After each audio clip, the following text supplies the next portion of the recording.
rapaziada, cortou novamente, tá? Então vai ficar 2 vídeos aí, eu indico lá no YouTube. Houve um problema aqui no meu computador, não, no celular, tá? Eu tava falando da Mita. Então, a Mita era também trabalho compulsivo. Os índios iam e trabalhavam nas minas. Gente, repare, a América hispânica, os índios faz parte da base étnica dessas regiões aí, ao contrário da gente, que aqui no Brasil é mais lá no norte, então há uma homogeneidade étnica, então eles resistiram mais, apesar de todos os problemas, eles resistiram mais. Aqui a gente trouxe os povos negros para o Brasil para trabalhar, então houve essa diferença, tá? A plantation cana-de-açúcar, tá, gente?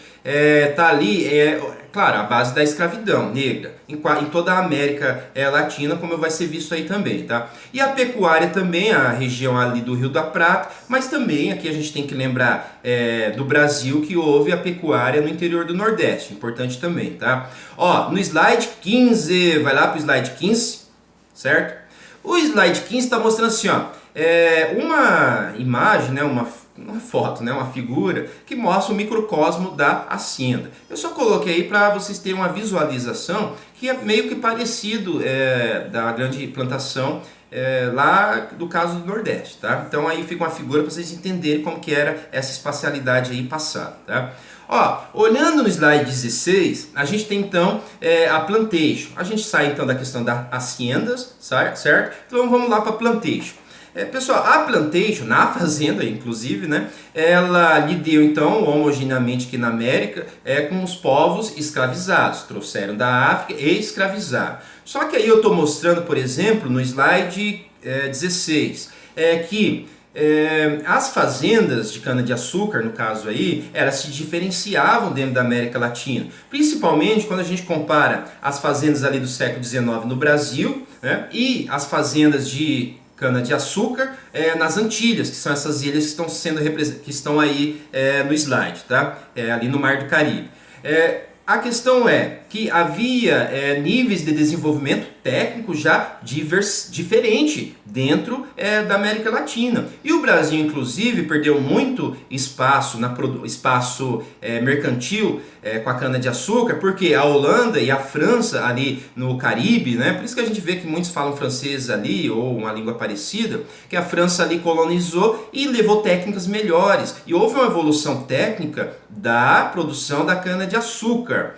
Então essa produção técnica foi problemática para o Brasil, que a gente ficou até atrasado em relação ali ao Caribe produtor de açúcar, tá? Aí vocês estão vendo que há um moinho, coisa que não era muito visto aqui no Brasil, muito menos moinho de vento, tá? Que fazia com que a produção acelerasse, né? Não dependesse somente do moinho tocado a burro ou algum equino ou a bovino, certo? Então há essa questão. A colonização então aí da América Caribenha, a gente pode chamar América Central, é uma colonização também negra, né? Porque trouxeram lá do interior, claro, da África Central para trabalhar nas plantações de tabaco, fumo, por exemplo, tá? Ó, lá no slide 17 vai ficar melhor então essa visualização aí dos povos que foram retirados da África e trazidos aí para o Novo Mundo para trabalhar na grande fazenda, ou na haciendas, né? Ou na grande plantação de cana-de-açúcar e de café depois.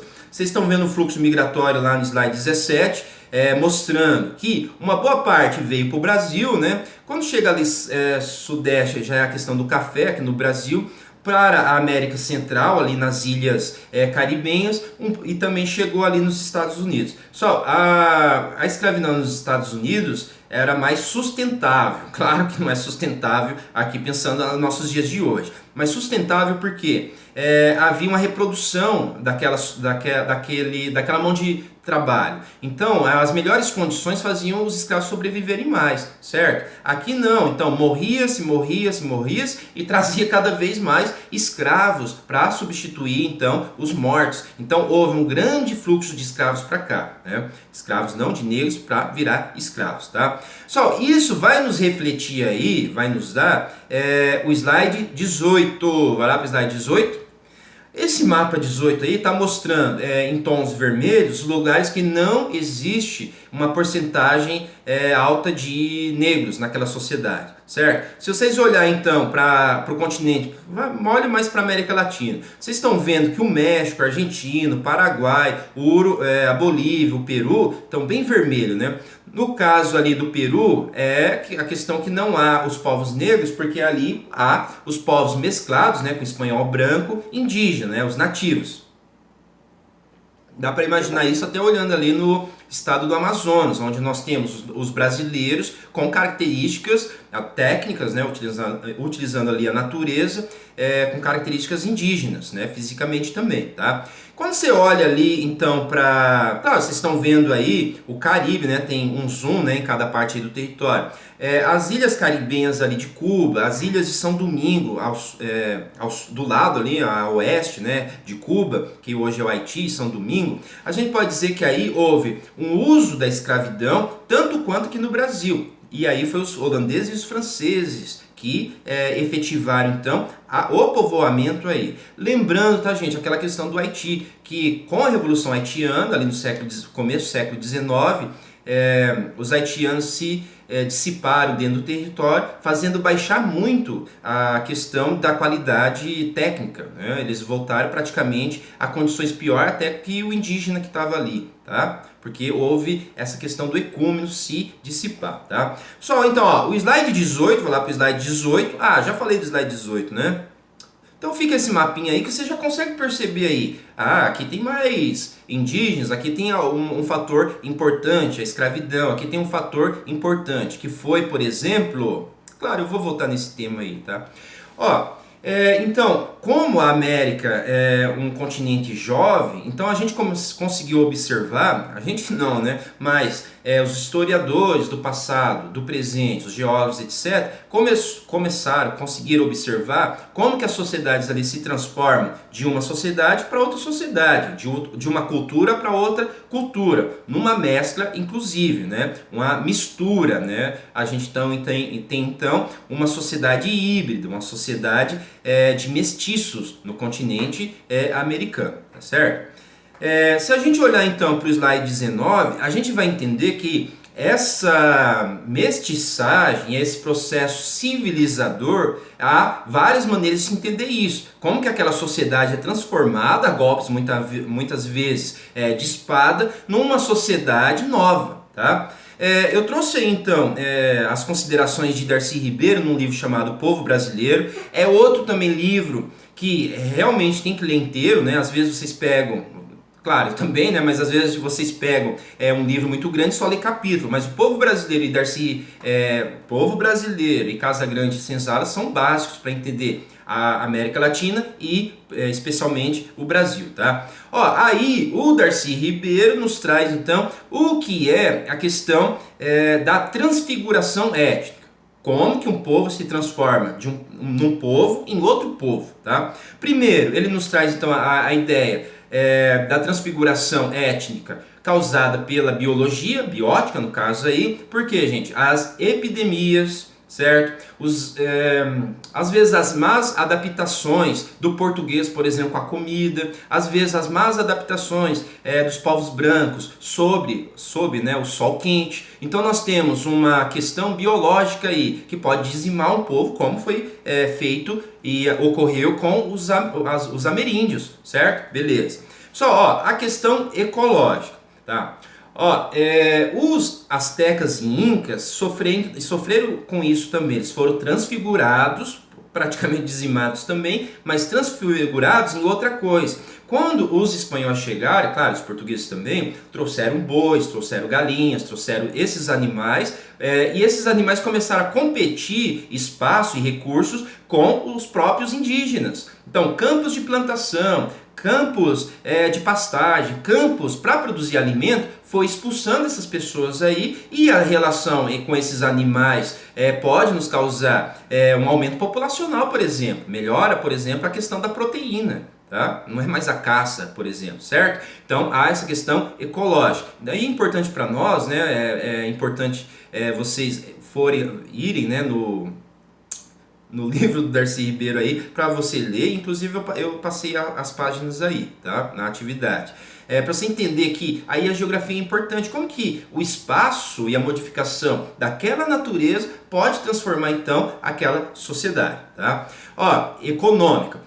A questão econômica, ela nos traz a escravidão. Ora, os escravos, eles eram a base econômica da sociedade escravista, né? Aqui no Brasil, no Caribe e no sul dos Estados Unidos. Então, eles deixaram de ser pessoas para se tornar engrenagens de uma produção da cana-de-açúcar, né? Uma engrenagem, por exemplo, do comércio internacional entre as metrópoles, certo? Então, eles deixaram de ser humano, passaram a ser escravos e funcionar uma economia. Né? Então é um processo econômico aí, certo? O índio na Espanha, né, o índio na América Hispânica também teve esse problema aí, né? A economia pressionou ele, certo? Trazida pelos de fora. Pessoal, psicocultural. A psicocultural aí, a gente pode pensar assim que quando um povo perde o seu ethos, o que é o ethos? O ethos são as características próprias dos modos de fazer, dos modos de se comunicar, por exemplo, né, dos modos que faz com que aquela sociedade ali tenha uma característica particular, comparada com outra sociedade. Tá? Então o ethos ele pode ser perdido numa guerra, o ethos pode ser perdido numa epidemia, porque se perde a capacidade de transmitir as informações desse ethos aí. Então isso aconteceu no Paraguai.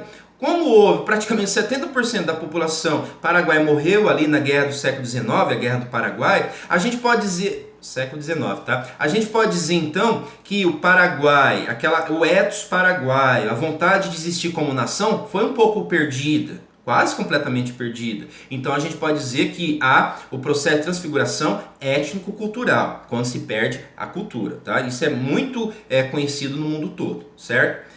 Os aborígenes na Austrália, por exemplo, tá, gente? Beleza? Ó, vai lá para o slide 20. Ora, a transfiguração étnica, além dessas que o Darcy Ribeiro cita ali, pode acontecer uma que não é tão, claro, é preocupante do ponto de vista de quem está ali naquele território, né, os nativos, mas a gente pode dizer que a imigração também, ela faz com que aquela sociedade se transforme rapidamente, né, em outra coisa e não aquela sociedade mais, tá? Então ali vocês estão vendo o slide 20, vai lá para o slide 20, tá? O slide 20 está mostrando de um lado as línguas faladas no continente latino-americano, tá? E do outro lado a segunda língua mais falada no continente americano. Vocês estão vendo ali, né? Há várias línguas, a gente pensa que é só português e espanhol, mas há várias línguas ali. Do outro lado, eu gostaria que vocês olhassem que a Argentina está escrito como segunda língua o italiano, tá? Então, ó, a Argentina teve aquele processo gaúcho, né? Então ali temos os pampas também, né? Que se espraiam desde ali da parte de Buenos Aires, em torno de Buenos Aires, passando pelo Uruguai, chegando ao sul do Rio Grande do Sul. Então ali houve uma cultura gaúcha, né? Basicamente uma mistura entre claro, o indivíduo homem de Portugal e de Espanha, né, com as índias charruas, por exemplo. Então eles viveram ali uma sociedade pastoril, que tinha os seus brios, né, os peões, no caso, os capatazes. Então não é uma sociedade escravista, como eu disse anteriormente.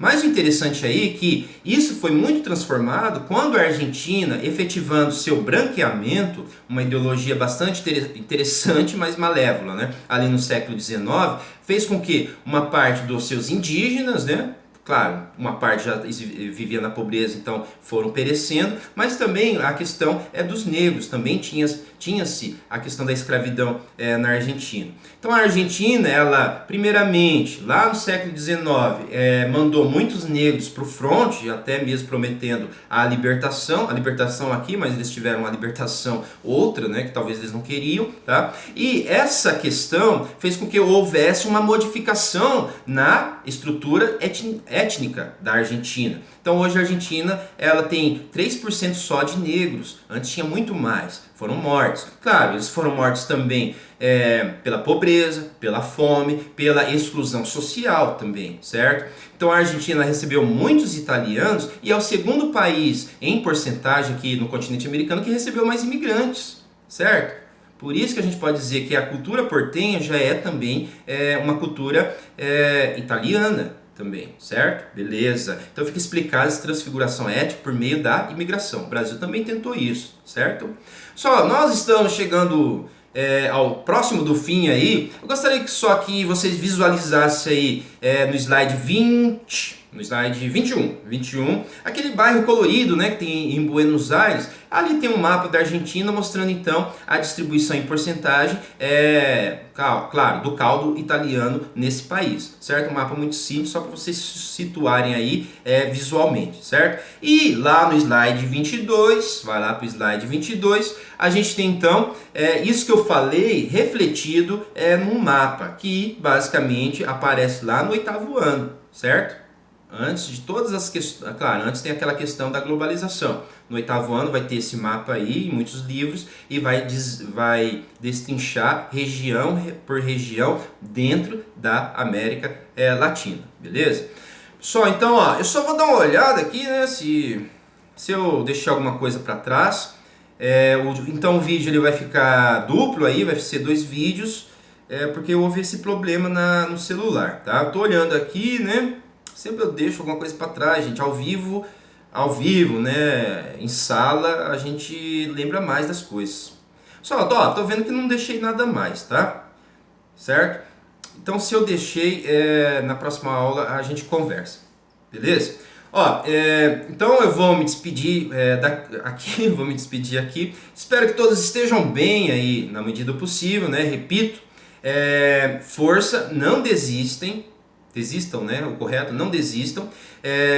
Claro, desistam se não tiver condição, né? Mas lembre-se, falta pouco esse ano aí, tá? Falta pouco, o ano que vem você vai olhar para trás e desistir, principalmente nesse momento aqui virtual que está sendo bem difícil para todos, mais para vocês, certo? Então eu deixo aqui meu pensamento positivo, minha gratidão por ter assistido a aula. Foi um prazer, hein?